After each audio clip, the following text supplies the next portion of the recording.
Sa malawak at makulay na kasaysayan ng pelikulang Pilipino, iilang pangalan lamang ang nananatiling nakatatak ng may pambihirang bigat at paggalang. Isa sa mga pangalang ito na sumasaklaw sa halos 8 dekada ng sining at pag-arte ay ang walang kamatayang si Anita Linda.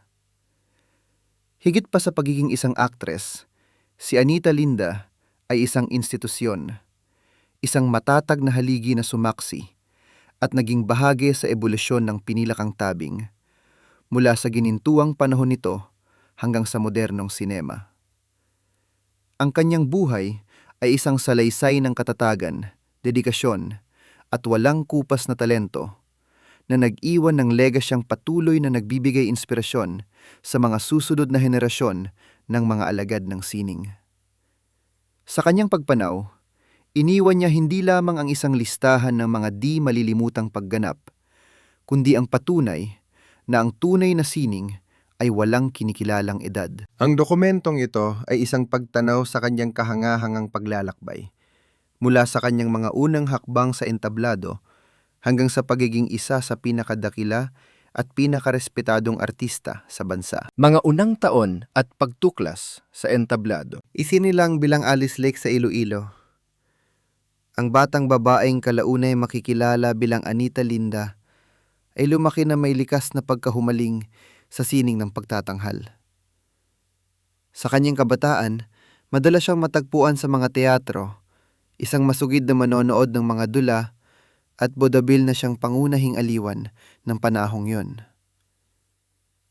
Ang pagmamahal na ito sa entablado ang nagbukas ng pinto para sa isang karerang hindi niya kailanman inasahan. Isang araw, habang siya ay nasa loob ng Avenue Theater at buong paghangang pinapanood ang isa sa mga paborito niyang aktor na si Leopoldo Salcedo, isang mapagpasyang pangyayari ang naganap.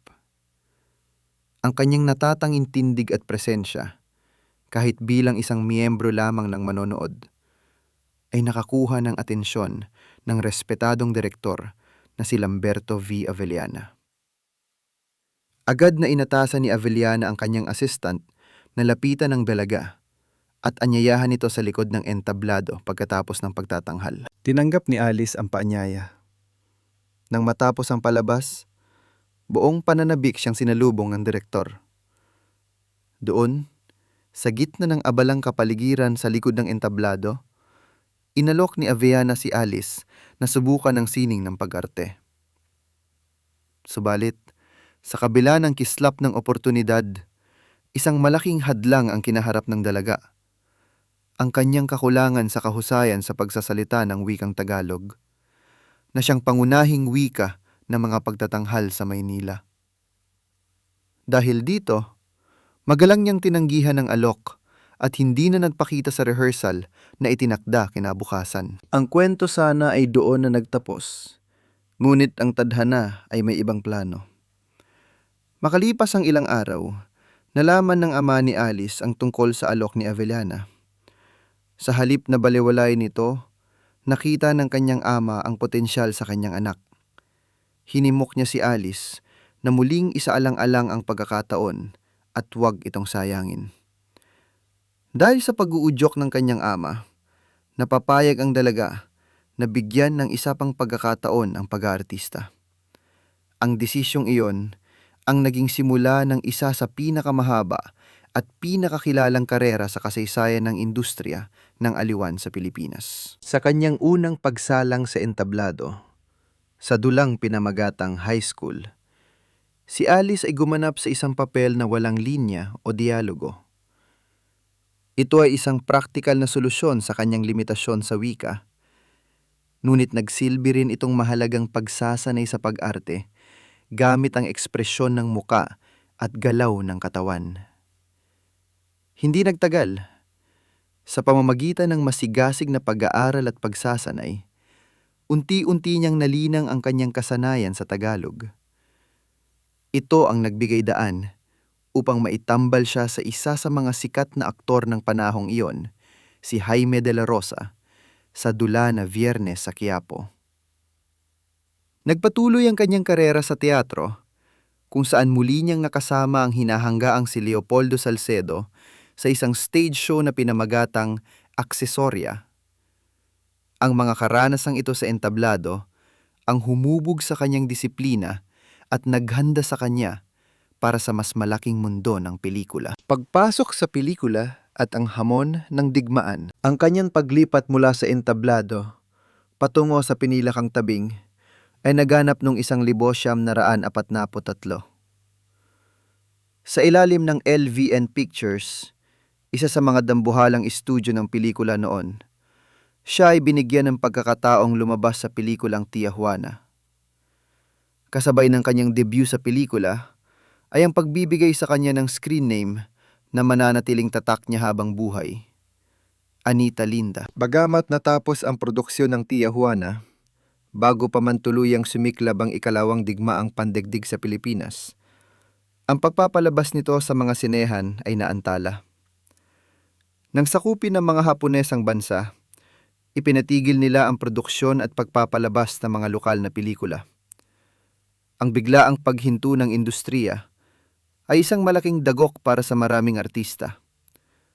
Ngunit para kay Anita, ito ay hindi naging katapusan. Sa halip na sumuko, ipinakita niya ang kanyang katatagan sa pamamagitan ng pagbabalik sa kanyang pinagmulan, ang entablado. Sa panahon ng pananakop, muling sumigla ang vodevil bilang pangunahing anyo ng libangan. Si Anita ay nagpatuloy sa pagtatanghal sa Avenue Theater sa Maynila na nagbigay aliw sa mga mamamayang dumaranas ng hirap at takot sa ilalim ng digmaan. Ang kanyang karera sa entablado ay tumagal hanggang sa matapos ang World War II, isang patunay ng kanyang dedikasyon sa sining anuman ang kalagayan ng panahon. Ang ginintuang panahon at pag-angat bilang bida. Nang matapos ang bigmaan at unti-unting bumangon ang bansa, muling nabuhay ang industriya ng pelikulang Pilipino. Noong 1947, muling lumabas si Anita Linda sa pelikula sa ilalim ng Premier Productions. Ito ay sa pelikulang Sekretang Hong Kong, kung saan nakasama niya ang sikat na comedy duo na sina Pugo at Togo. Subalit, ang taong 1947 din ang nagmarka ng kanyang tuluyang pag-angat bilang isang bida. Ipinareha siya sa aktor na una niyang hinangaan sa entablado, si Leopoldo Salcedo, sa pelikulang Alias Sakim. Ang kanilang tambalan ay naging matagumpay at nasundan pa ng maraming pelikula. Ang kimika nila sa screen na sinamahan ng husay sa pag-arte ay nagpatibay sa estado ni Anita bilang isa sa mga pangunahing leading lady ng kanyang henerasyon. Dahil sa kanyang napatunayang galing sa pagganap, sunod-sunod ang naging proyekto ni Anita Linda. Ang huling bahagi ng dekada 40 at ang unang bahagi ng dekada 5 ay naging saksi sa kanyang pamamayagpag. Kabilang sa kanyang mga mahahalagang pelikula sa panahong ito ay ang Labi ng Bataan, Anghel sa Lupa at Hiram na Pangalan noong 1948 at ang Lumang Bahay sa Gulod, Bandilang Basahan at Dugo ng Katipunan noong 1949.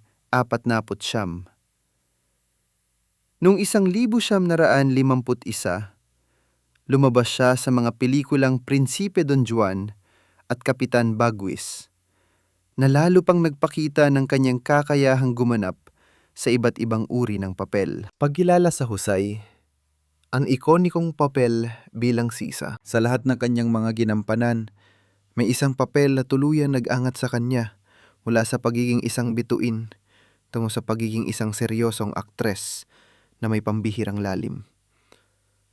Ang taong 1951 ay nagmarka ng isang di malilimutang kabanata sa kanyang karera nang gampanan niya ang ikonikong papel ni Sisa sa pelikulang may parehong pamagat. Ang kanyang pagganap bilang ang kaawa-awang ina na nawalan ng katinuan dahil sa pagkawala ng kanyang mga anak na sina Crispin at Basilio ay itinuturing na isa sa mga pinakamahusay sa kasaysayan ng sinimang Pilipino. Ang kanyang pagbibigay buhay kay Sisa ay hindi lamang umani ng papuri mula sa mga kritiko at manonood. Ito ay nagtakda ng isang bagong pamantayan sa pag-arte at kinilala ng kauna-unahang Maria Clara Awards, kung saan iginawad sa kanya ang parangal para sa pinakamahusay na aktres. Ang tagumpay na ito ay nagpatunay na si Anita Linda ay hindi lamang isang magandang muka sa pelikula, kundi isang aktres na may angking bigat at talento. Dahil dito, patuloy siyang nakatanggap ng mga mapaghamong proyekto. Noong 1953, muli siyang nanomina bilang pinakamahusay na aktres. Sa pagkakataong ito sa FAMAS Awards, para sa kanyang pagganap sa pelikulang Ang Sawa sa Lumang Simboryo. Transisyon bilang karakter na aktres at patuloy na pamamayagpag. Habang lumilipas ang panahon at nagbabago ang muka ng industriya, ipinakita ni Anita Linda ang isa sa pinakamahalagang katangian ng isang tunay na alagad ng sining: ang kakayahang mag-angkop at mag-evolve. Mula sa pagiging isang nangunggunang bida, buong husay siyang lumipat sa pagganap bilang isang karakter na aktres. Nang magsimula siyang tumanggap ng mga mother roles, hindi ito naging hudyat ng paghina ng kanyang karera. Sa halip, ito ay nagbukas ng isang bagong yugto kung saan lalo pang nasubok at napatunayan ang kanyang versatility. Sa kanyang mga bagong papel, nakatrabaho niya ang mga sumunod na henerasyon ng mga artista na nagsilbing tulay sa pagitan ng luma at bagong Hollywood ng Pilipinas. Ang kanyang kinang ay hindi kumupas. Sa katunayan, lalo pa itong nagliwanag sa panahon ng ikalawang ginintuang panahon ng pelikulang Pilipino noong dekada 70. Nakasama siya sa mga natatanging pelikula ng mga batikang direktor tulad ni Lino Broca at Ishmael Bernal. Kabilang sa kanyang mga memorableng pagganap sa panahong ito ay sa Tinimbang Ka Ngunit Kulang, 1974, Mahal Mo, Mahal Ko, 1978, at Bakit Bughaw ang Langit, 1981. Sa parehong panahon, si Anita ay naging paboritong aktres din ng mga sikat na action star tulad ni Fernando Poe Jr. at Ramon Revilla Sr. Ang kanyang presensya sa kanilang mga pelikula ay nagbigay ng bigat at kredibilidad sa mga kwento. Isang kahangahangang katangian niya na labis na hinangaan ng kanyang mga kasamahan ay ang kanyang matalas na memorya, kahit sa kanyang pagtanda.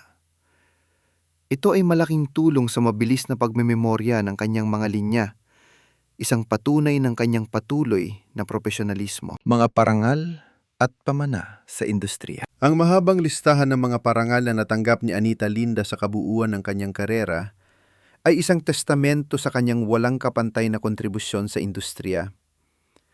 Noong 1975, siya ay muling kinilala ng FAMAS Awards bilang pinakamahusay na katuwang na aktres, Best Supporting Actress, para sa pelikulang 3, 2, 1. Makalipas ang halos 2 dekada at kalahati, muli niyang napanalunan ang parehong parangal mula sa FAMAS para sa pelikulang Babae sa Bubungang Lata noong 1979.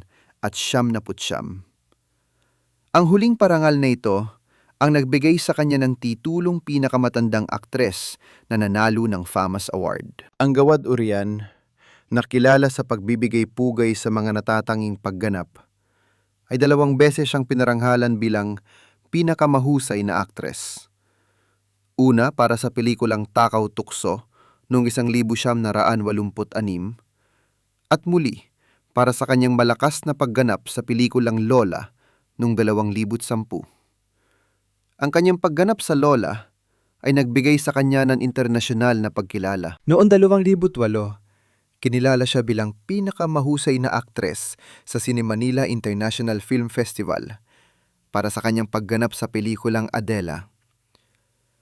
Bukod sa mga parangal para sa kanyang mga individual na pagganap, tumanggap din siya ng maraming Lifetime Achievement Awards, kabilang na ang isa mula sa FAMAS noong 1982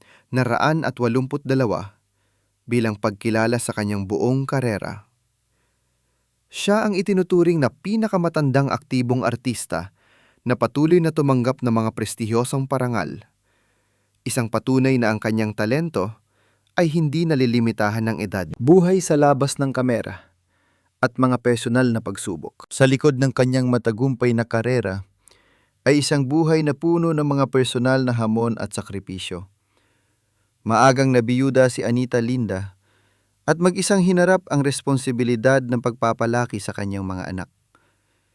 Sa pamamagitan ng kanyang matyagang pagsisikap at dedikasyon sa trabaho, na itaguyod niya ang kanyang pamilya.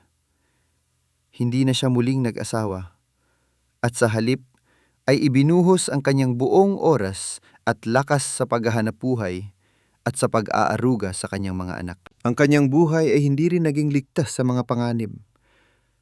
Noong 2009, sa edad na 84, siya ay nakaligtas sa isang insidente ng pangho-hold up sa loob ng isang taxi.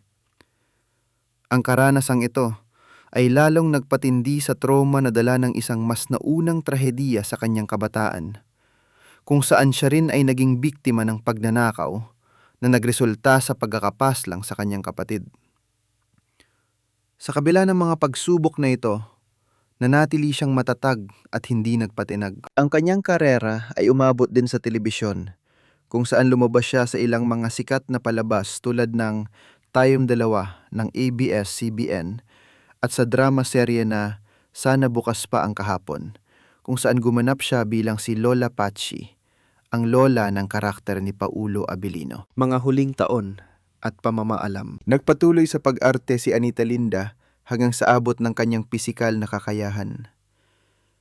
Ang kanyang huling paglabas sa pelikula ay noong 2019 sa pelikulang Sirka, kung saan gumanap siya bilang si Doña Atang, isang dating producer ng pelikula na nagdiriwang ng kanyang ika-100 kaarawan.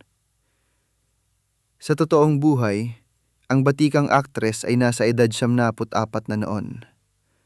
Ang kanyang pagganap ay isang angkop na pagtatapos sa isang karerang sumaklaw sa halos buong kasaysayan ng pelikulang Pilipino. Matapos ang pelikulang ito, tuluyan ng namahinga ang matandang aktres sa kanyang tahanan.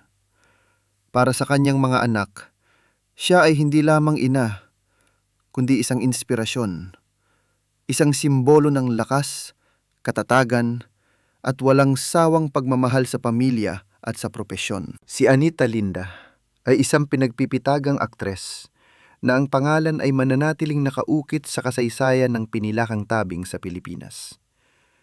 Ang kanyang buhay at sining ay isang pamana na patuloy na magbibigay aral at inspirasyon.